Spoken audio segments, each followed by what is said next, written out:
Hello champions and future champions, hello Chessmood family.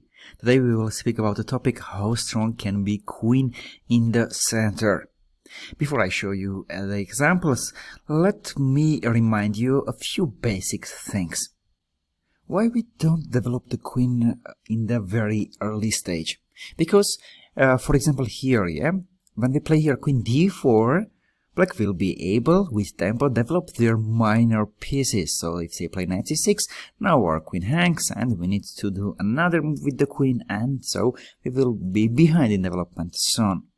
But after e4, e5, we play knight f3, knight c6, and d4, Scotch game.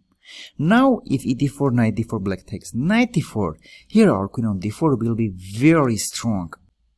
She feels here very well, there is no knight c6 move, and queen on the center is doing amazing job. The same in Alapin after d4, c5.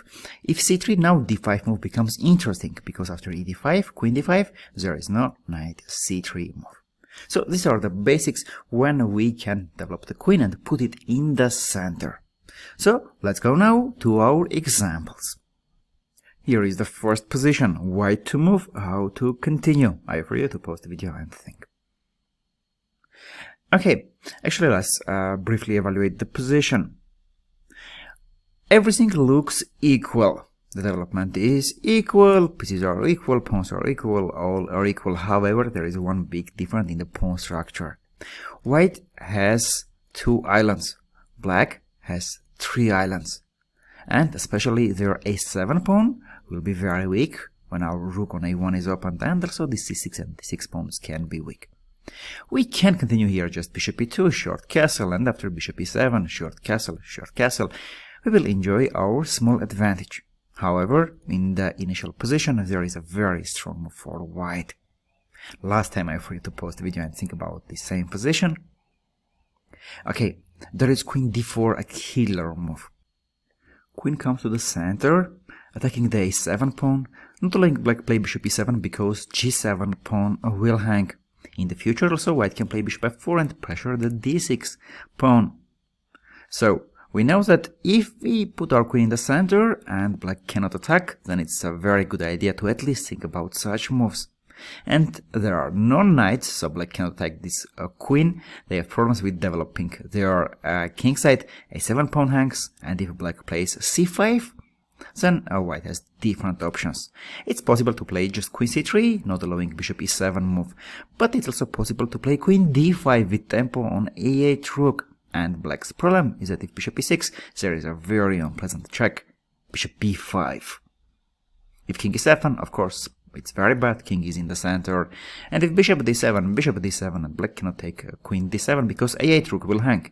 And if king d7, this is almost a lost position.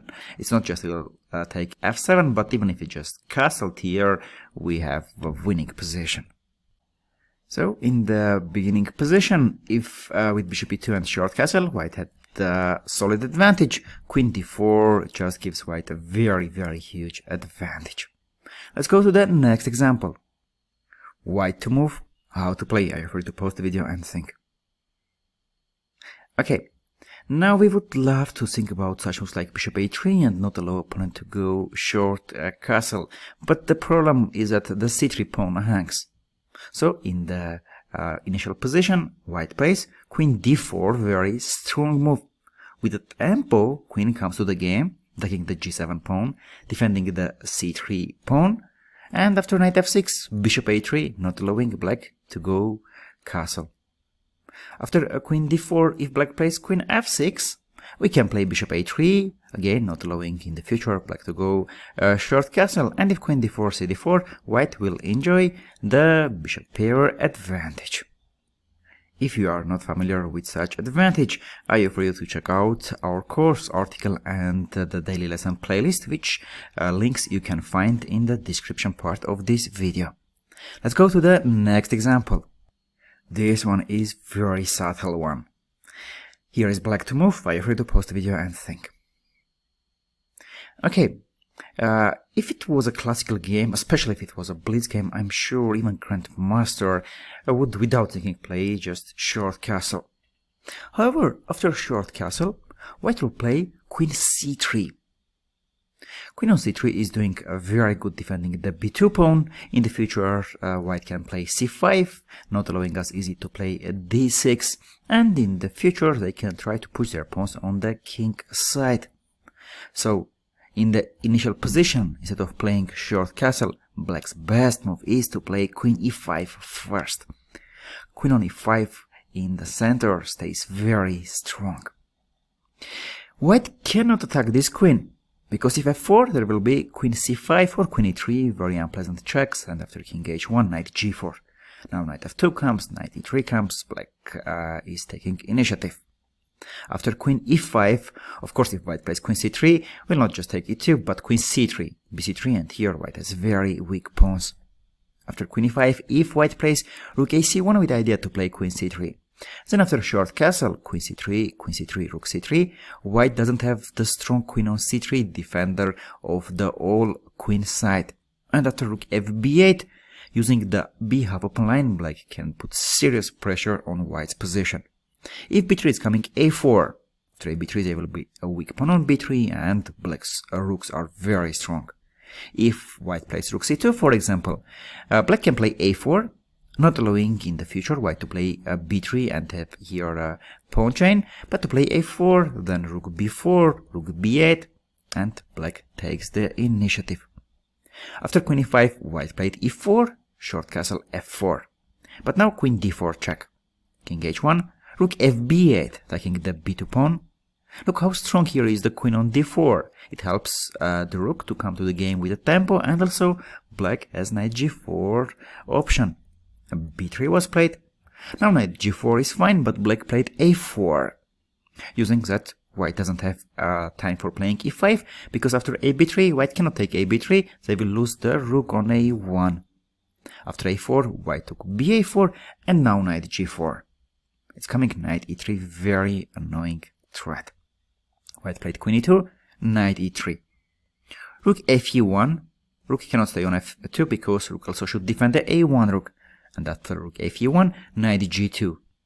No king g2, because after rook b2, white is going to lose the queen. And after queen g2, black took a4 pawn. Now white cannot defend the c4 pawn, also in the future a2 pawn will be very weak, and in the future black won the game. So everything started with this very subtle and strong move queen e5. If black played short castle without thinking, white would have queen c3 strong moves themselves, not allowing black to activate their queen. Okay, champions, so if you can activate your queen, put it in the center and it cannot be attacked by opponent pieces, this is a very good idea to at least think about putting your queen in the center of the board. At the end of today's lesson, I have a small homework for you. It's black to move, how to play. I'm sure if you watch the lesson carefully, you will find out the answer. Please put it in the comment section. And I'm looking forward to seeing you during the next daily lessons with Grandmasters.